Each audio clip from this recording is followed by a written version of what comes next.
Good afternoon, Cherries fans, and welcome to this latest show here on Up the Cherries in all departments. Now, this is a very, very special preview show.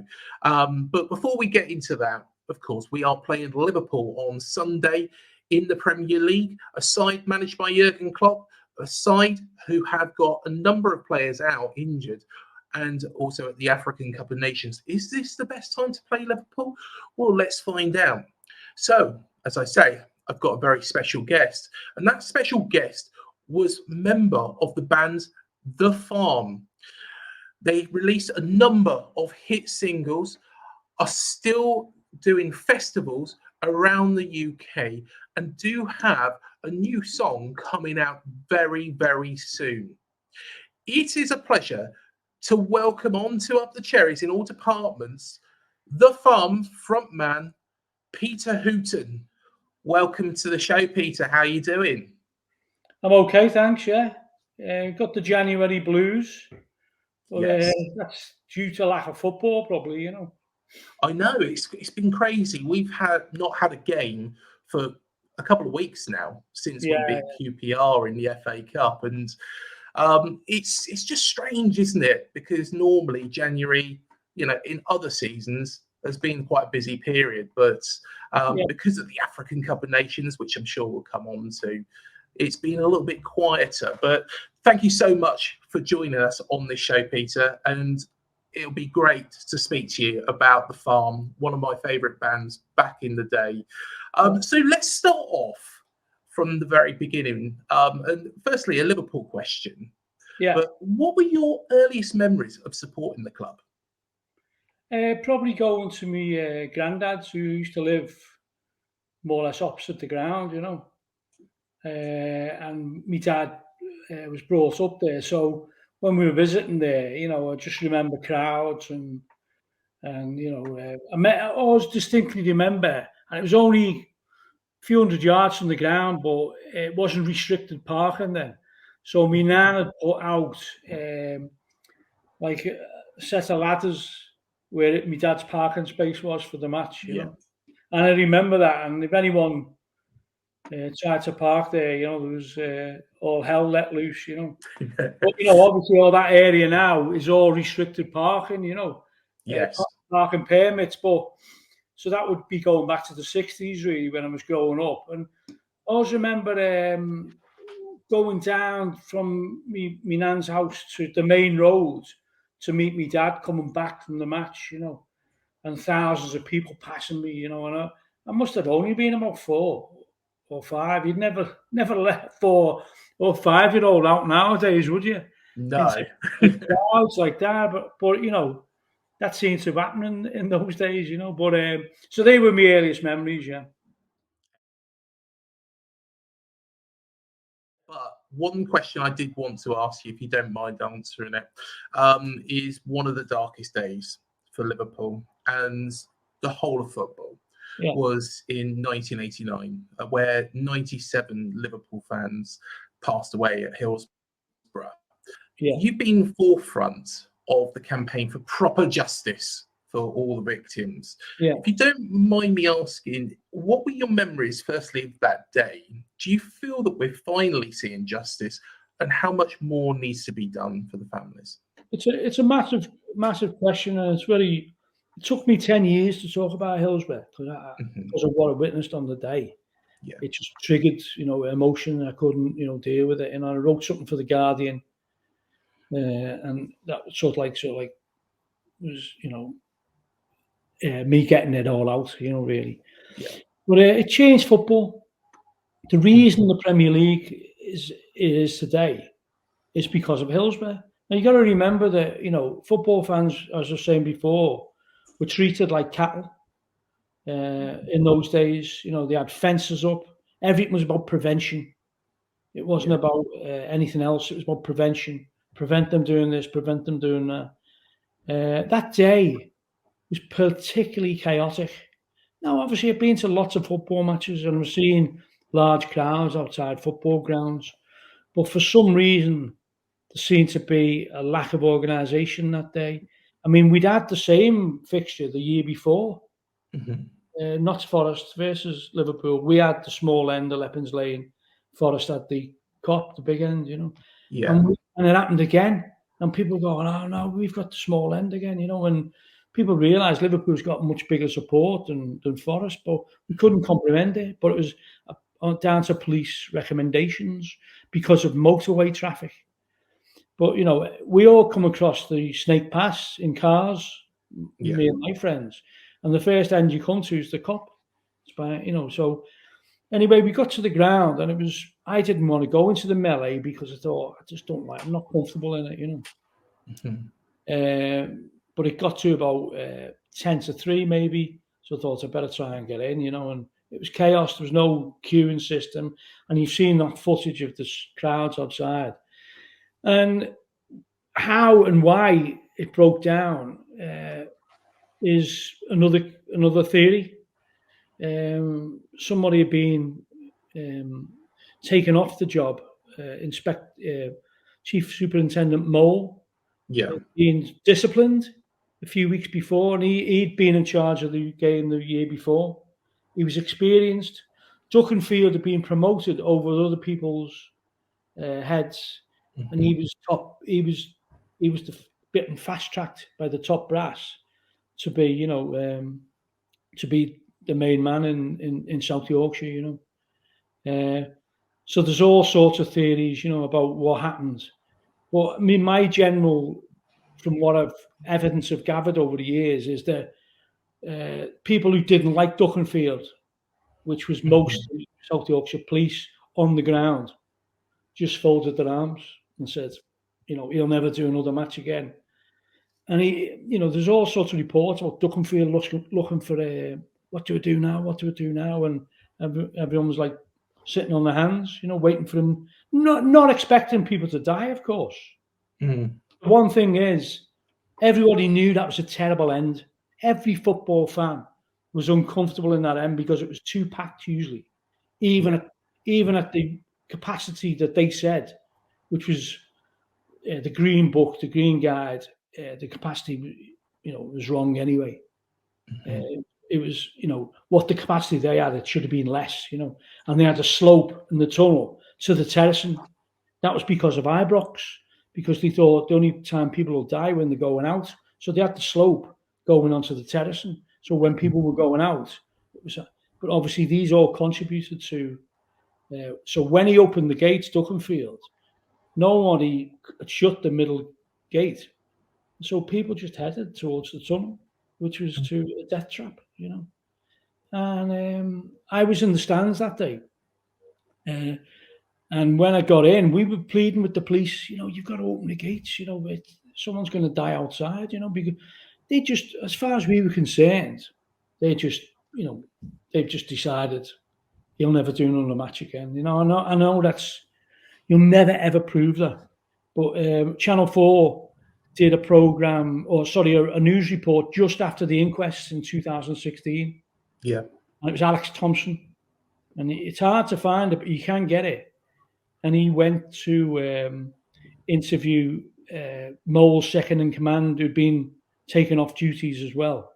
And he more or less said Brian Mole predicted what was going to happen and didn't want to be at the ground. And Alex Thompson said, what do you mean he predicted? Well, he said, well, this fella's, he's a prat. He doesn't listen to anyone, this Duckenfield. He doesn't know what's going on. And, and a lot of the staff felt the same. That tells you everything, doesn't it? Well, exactly.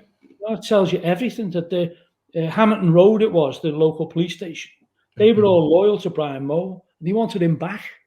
So they didn't want Duckenfield to have a success that day. They wanted him out, and never do a match again.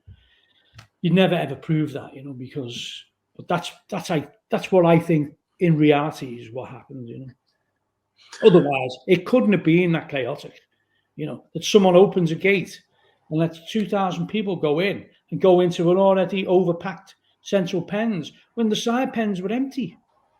Now I'm not saying that's deliberate, but what I'm saying is Duckenfield didn't know you should shut the middle tunnel and fill the sides up. Other police on the day did. Well, why didn't they tell him that?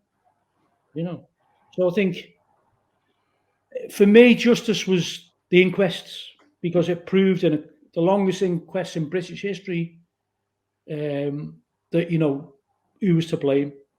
South Yorkshire Police were to blame. Duckenfield was primarily to blame, but other police were to blame as well. But not one policeman has spent one night in a cell over this. Well, just imagine if it was the other way around and 97 policemen had died. You know, it'd still be in jail now, wouldn't he? People who caused it, you know. It's just, it's very, very, very upsetting talking about it. But what we've got, you know, it took the deaths of those people.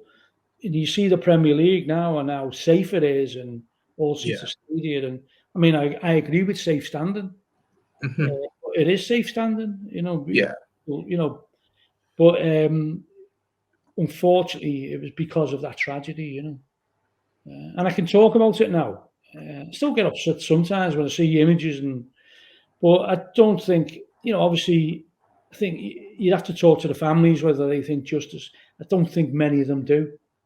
But as a supporter there on the day, my justice was get it in law that Liverpool fans were not to blame, you know. But as I say, there's been, you know, Duckenfield was retired on a full police pension, you know, and he's probably still playing golf. It's, to be honest, I can't ever comprehend what it was like being there that day.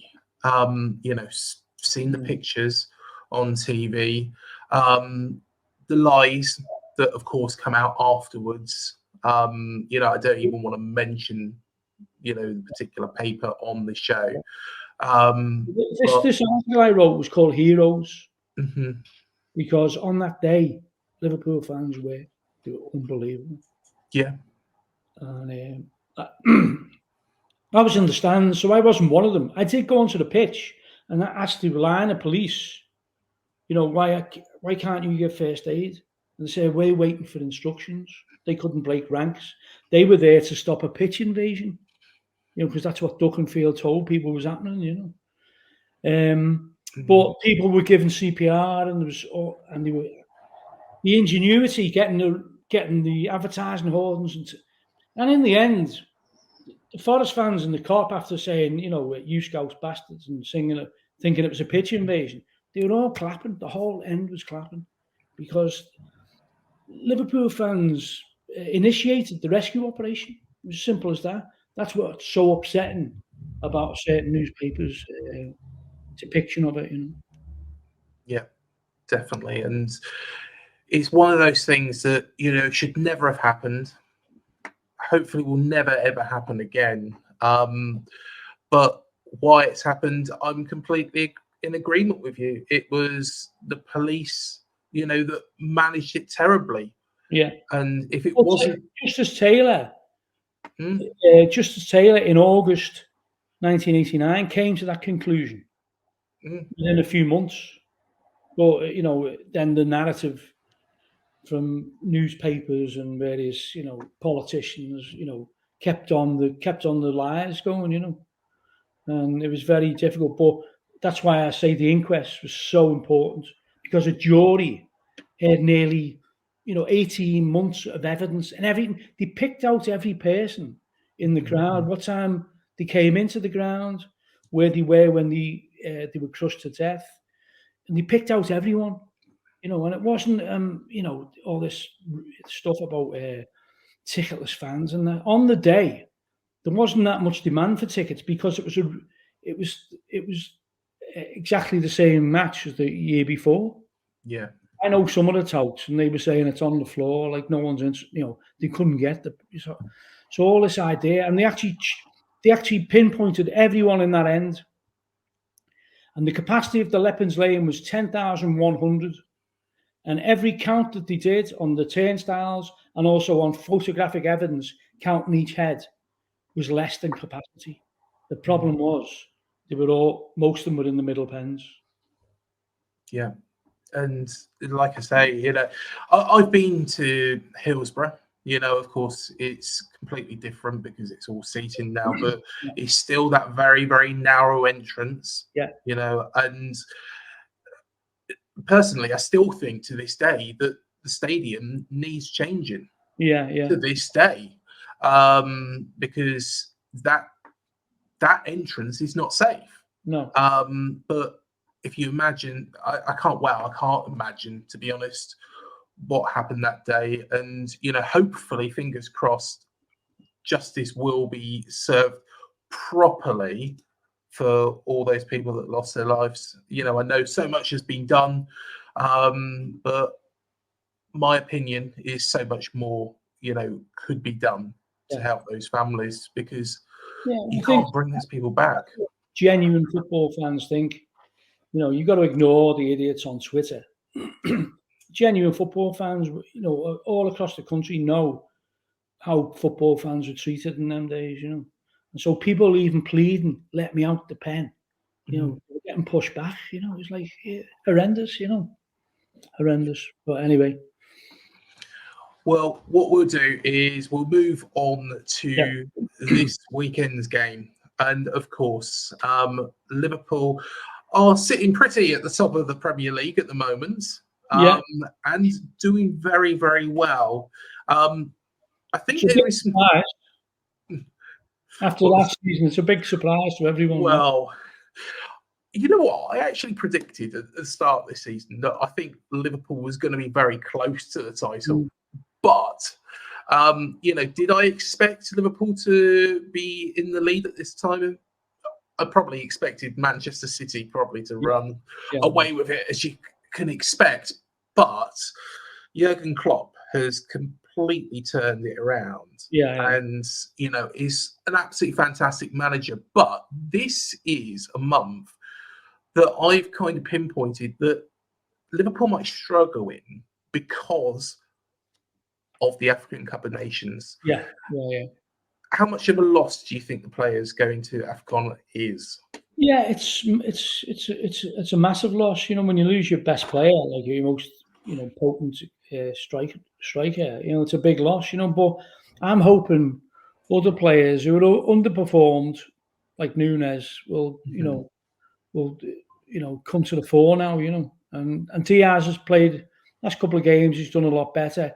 But I'm looking to Nunez as like someone who's great at creating stuff, but not putting the ball in the back of the net at the moment, because obviously as strikers, it's all about confidence, isn't it? And you see what Solanke's doing for you, and what he couldn't score to save his life hardly at Anfield, But so it's situations and times and places, isn't it? So I'm hoping that Nunez is great on assists and he's great at creating stuff, but he's just going to find the back of the net. When he's not thinking about it, he will do. When he's got time to think, that's when he starts panicking a bit, So, but losing Salah is a massive loss, because he was pretty handy against Bournemouth, wasn't he? Yes, he was. And no doubt we'll come to last season's game at Anfield in a moment, because I'm sure you'll quite enjoy talking about that one. But Darwin Nunez scored a fantastic goal, didn't he? In the Carabao Cup tie that we had. Outstanding, wasn't it, really? Yeah. And you see, that's the thing, when he was cutting in and he didn't have time to think. And he just wellied it, didn't he? And it was like, brilliant goal. And he's got that in his, but when he's one-on-one with a goalkeeper, I think that's when he starts to panic. Or when it's a easy chance in the 6-yard box, he just snatches at it, But hopefully he can improve, but I think he's a crowd favourite. But that's for people who go the match. They can see what he does. You can't always see it on the television. He's forever getting caught offside, because he's doing so many runs to try and split defences, Well, of course, Liverpool did make some decent signings actually in the summer, but not many of them. Of course, Alexis McAllister come from Brighton. Of course, he got sent off in the subsequent match at Anfield this season. Szoboszlai, Endo, and Gravenberch. What did you make of the business when it happened? What did you make of the business at Anfield? Well, getting McAllister and Szoboszlai, I was made up, because they're both young players with loads of potential, and also proven, proven players. I mean, Szoboszlai was 20 and he was the captain of Hungary. Yeah. So if you're the captain of Hungary at that age, you've got to be, you got to be brilliant, haven't you? Really, And but I loved McAllister in the World Cup, and I thought, he's a brilliant signing, and obviously there was a lot of, Liverpool fans on Twitter is not reflective of like Liverpool fans who go to the matches. So everyone's calling FSG for everything, and why aren't we signing this? Why aren't we signing that? People don't really talk like that at the match. You go to the match, and people are quite happy. If Klopp's happy, we're happy. That's what people say. Now, obviously, we were in for Caicedo, and everyone. The people on the internet were saying, "Oh, that's a con. They never had the money. It's just because they knew he wanted to go to Chelsea." But they put the offer in, and I think he'd be, if he'd been playing for Liverpool, he wouldn't be having the nightmare he's having at Chelsea, really, because Klopp wanted him. He would have moulded him into the player he wanted. But Endo has done fantastic. Yeah. I mean, once again, he's the captain of Japan, but people are judging him on, he was only 15 million. He wasn't 115. It's crazy, isn't it? But I think he's done very well, and we're losing him to the Asian Cup. So that's a big blow. But I think we've got a fairly healthy squad in terms. I mean, obviously to lose both left backs is a big blow. But Gomez is doing a good job there, and I mean we're going to miss Trent. Going to miss Trent. He's out for a few weeks, and he's been the playmaker, and he opens up defences. Well, hopefully McAllister can do you some damage on Sunday. Well, hopefully not. Hopefully not from our perspective. But I remember going on a Liverpool show, and for the first game, and of course Endo was mentioned, and they were really unhappy with him. With the signing. I thought, I think that's quite a sensible bit of business. Yeah. It's somebody with experience. It's somebody who, can come into the side, and, it's somebody that Jurgen Klopp wants. Yeah. And he's hardly ever wrong, is he? Well, no, I mean, he's done great in the transfer market, and, Endo, another one, he's captain of Japan. You can't be a bad player if you're captain of Japan, just, but people, as I say, people judge things on, no one else was in for him. Everyone was in for Caicedo, so we can't, we're going for second best. But I think people have been pleasantly surprised in the last few games. It took him a while to get up to the pace of the Premier League. Yeah. So he was blooded in the Europa and the League Cup and that. But now, if he was available, he'd be starting most Premier League games, I think. With the squad as it is at the moment, Peter, do you feel that the side have got enough to actually, without any additions, have got enough to actually either push Manchester City, because they can always come back into it. They're a very, very good side. They've spent millions and millions and millions and millions. Yeah. That's why they've got 115 charges against them. But do you feel that the side have got enough to compete for the title this season as it stands? We're ahead of schedule, definitely. Yeah. I mean, this was supposed to be the building year, wasn't it? Yeah. I think, obviously when you see De Bruyne coming on the other night and City might draw that game if he doesn't come on, it's going to be very, very difficult, and it'll mean some of the squad players have got to, step up, especially when our star players are missing, like the likes of Salah. So it all depends. We've got a great defensive record, so hopefully that'll hold it. And Van Dijk's back to to what he was a few years ago, before his injury. So with a defensive record like we've had in the first part of the season, we've got a chance. But we all know that City are this machine, aren't they? And I'd hate it to go to the last game again where, they need a draw and we need a win. It's happened so many times, and it's going to be very difficult, very difficult. But no one's won the league 4 times on the run, have they? No. And so I'm just fingers crossed that we can challenge, and it's up to teams to have a go at City, because been proven they are vulnerable, more so this season anyway. But team like Newcastle, they went ahead and then sat back instead of you can't like do that against City because they're just going to wear you down, and they're just going to get that killer pass, and they're just that goal. No one saw that coming to the winner at Newcastle. There's a bit of magic from obviously the pass wasn't really on, was it? And then a brilliant bit of skill at the end of it, and I think it's going to be hard, But I mean, I'm just glad that we're in we're not mid-table, I mean, and we thought this year if we won maybe a cup or something and qualify for the Champions League again, that's progress, So we're ahead of schedule, so fingers crossed we can do it. But I think the Sunday's game will be an acid test with so many players missing.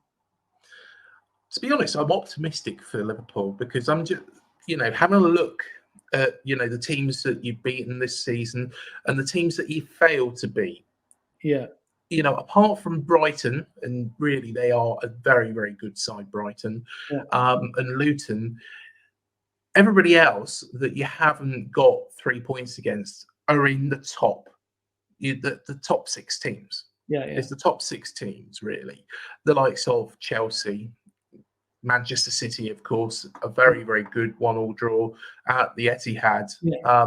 Man United. We play them in a few weeks, so that's going to be a massive game, Yeah. A massive game. If we can beat them at Anfield, we've got a chance. Yeah, definitely. What do you feel has changed from last season? Do you feel that it's just the players that Klopp has added, or do you feel that it's a difference in style? We've got legs in midfield. I mean, Henderson and Fabinho were, they were in the 30s. Yeah, gone for the quadruple the year before. They're probably exhausted as well. And they just run out of steam. And I was reluctant to see them go, but they decided they wanted to go. And Jürgen had these aces up his sleeve, I mean, Szoboszlai's first half of the season was fantastic. He's got this injury, hamstring, but he was just going off the boil a little bit. So hopefully this will reinvigorate him, McAllister, he's been in and out through injury. But yeah, I mean, it's people like Curtis Jones that we're relying upon now. Homegrown player who's done fantastically well, and Elliott even. Really good, So yeah, I think it was we lacked legs last year, and I think Van Dijk wasn't at his best either, Konate, I mean, Matip is injured now, but Konate and Van Dijk and a new lad, Quansai, I don't know if you've seen him, but he's homegrown academy. He's a Rolls Royce. He's absolutely brilliant, he's fantastic. So maybe I think they'd be looking to strengthen there, whether it's in the January or the summer window, because Matip, is at the end of his deal. He's ACL injury, which is, you never know if people are going to recover from that. So I was expecting to still strengthen. Maybe not in the January window, though. I don't know. Well, you are still going after a quadruple. So, of course, the Premier League, FA Cup, the Carabao Cup, and, of course, the Europa League. So you're in 4 competitions. Yeah. Could you do that? Yeah, well, we could, but I don't think we will. I don't think we will. I think, as I say, people will be happy if we won a couple of, the Europa League looks like, it's the one Klopp hasn't won. We've beaten by Seville his first season. But I think he'd really cherish that. And League Cup or FA Cup, another one of them. And if we get into the Champions League, now obviously it'd be icing on the cake if we challenge City and we're there or thereabouts. But I hate doing predictions. No, fair enough. Surely the Prem's got to be the priority, though. I think so. Yeah, I think so. But yeah, I think it is. I think it is. We have to wait and see what happens. But as I say, this match against Bournemouth, you've caused us problems in the past. Yeah. And you're a form team. You're in the top 5, aren't you, of a form team? We are, yes. And so I wouldn't bet against Solanke. It always happens, doesn't it? Well, he is on fire, of course. There is a lot of talk about him leaving. However, I'm pretty sure that Bill Foley is going to keep him at the club. Yeah. But how impressed are you with Iraola, considering, sorry to mention him again, just bring him up, but we got beat by Everton 3-0 at Goodison. They were poor. We were just worse. There's no Everton fan that can say they played well that day, because they didn't. No. But we were absolutely terrible. But since that day, things have just picked up. Yeah. How impressed are you? From what I've seen, and I won't say I've seen a lot of Bournemouth, but they play with a freedom, I think, don't they? Yeah. They play with a freedom, and in a way, the same way as Brighton were playing over the last few seasons, of like, we're the underdogs. Well, come on, let's have it. Let's see if we can. And that seems to be what's happening. Because people don't expect them to do well. It's almost like a reverse psychology, isn't it? It's the same, and I think that's what's happening. And the very fact that your wage bill's right down at the bottom of the Premier League, but you're sitting in the middle of the Premier League, aren't you? And you're in the top 5 of the last 5 games, is it? I think. Yeah. Apart from the Spurs defeat, which was the last time out in the Premier League, which was at the back end of last season. Not the back end of last season, back end of last year. Yeah. To be honest, it feels so long ago now, Peter, that, it does feel an age. But yeah, apart from that, we've been in fantastic form, absolutely fantastic form. But you did say that we do seem to cause Liverpool problems, and that it can be quite true. Apart from that game, I was there at Anfield that game. What did you make of that? The 9-0. You have to laugh about it now. It's just it's just one of those games that happens, once in a lifetime. No, it's happened a few times at Anfield for me, but I think we beat Crystal Palace once 9-0 as well, didn't we? I think. And it was just one of those games where everything went wrong for Bournemouth. I wouldn't really read too much into it. I think it was, everyone thought Liverpool are back on blob, but it proved that it wasn't. It was a false dawn, really. I put a lot of it down to Scott Parker, to be honest, going too defensively, and we just let Liverpool just pass. Yeah, you can't do that. No. So I'm sure Iraola will be going with the more pressing style, a little bit more direct, which has got the results actually recently. I think at the start of the season and going back to that Everton game, we was passing way too much. We was keeping control of possession, but we was making stupid mistakes because we pass it around at the back. We're not Arsenal. You've got to have the players to do that, haven't you? Yeah, exactly. I mean, sometimes it is a case of I know it's great to see every team trying it, but sometimes you've just got to put the laces through it, haven't you? Yeah, sometimes it all depends on the situation, doesn't it? I mean, when Alisson first came, he was flicking the ball over attackers' heads. Remember? Yeah. You remember that? And like trying to do Cruyff turns in his own box.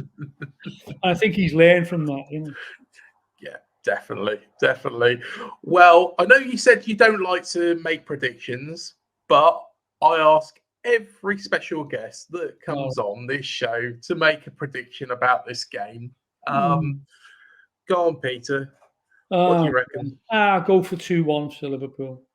2-1 to Liverpool. Yeah, I mean that's the same as the League Cup, wasn't it? I think. Was it? Yes, it was. Yeah, it was. Same as the League Cup, but I don't think.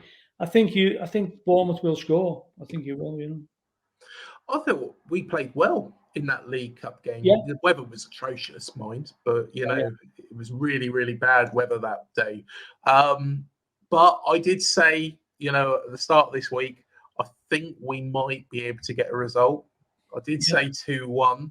And a lot of that is down to injuries and also the African Cup of Nations as well. So I'm going to stick with 2-1. So, yeah, mirror your score, but just the other way. That's your prerogative. Yeah, well, hopefully, fingers crossed. But, you know, I really do want Liverpool to walk away with the title this season. You know, it would be, again, well, I think the monopoly. I think most football fans. I mean, you know, I know you can't get the barometer from Twitter because of. I mean, lots of Liverpool fans on Twitter annoy me. You know. Yes. But City need to be challenged, don't they? And we don't want it to be a total monopoly like it is in Scotland or, you know, or the Bundesliga. I think if they won it 4 times, you know, so we should be every neutral's, you know, hope, really, you know. Excellent. Well, fingers crossed for you, Peter. And just before I let you go, please do tell everybody where they can find the new single. Yeah, the new single will be available on pre-save on Spotify, Amazon Music, you know, all the usual streaming services. And hopefully if we get an album out later in the year, there will be physical content as well, you know, physical vinyl and CDs and that type of thing. But and go onto my Twitter or the Farm's Facebook page or the Farm's Twitter, and there's a pre-save link there, and it will be out on February the 1st. And hopefully you might have heard it on the radio then. But it is a really uplifting tune. I'm really pleased with it, you know, and everyone who's heard it is really pleased with it, you know. And I think Paul Weller said it was a banger. Excellent. Well, I know it is. What you need to do, guys, go down in the description below and go and buy it now. So, Peter, well, it's on streaming platform. So if you've got Spotify, you're not actually back. You've already bought. That's why. There we are. I'm showing my age there. You know, I always say, go buy it now. Go buy it. Somebody else did that to me. And I was like, go buy it. And of course, it's all streaming now, isn't it? So, but yeah, go stream it, guys, on the 1st of February. But Peter, honestly, thanks, Bob. Absolute pleasure to have you on. All the very, very best to yourself, the farm. And, you know, do pass on my best wishes to the rest of the band and look forward to speaking to you very soon, mate. Been a pleasure. Thank you. Thanks so much. Thank you. And thank you, everybody, for joining us on this show. Remember to hit the like, the subscribe, the bell button below to be alerted to any new videos we do here on Up the Cherries in all departments. Please do check out all of our other interviews as well that we've done throughout the years. We had Ocean Colour Scenes, Damon Minchella on this show. Also, Professor Brian Cox, Nick Owen, amongst many others, Stefan Rodri.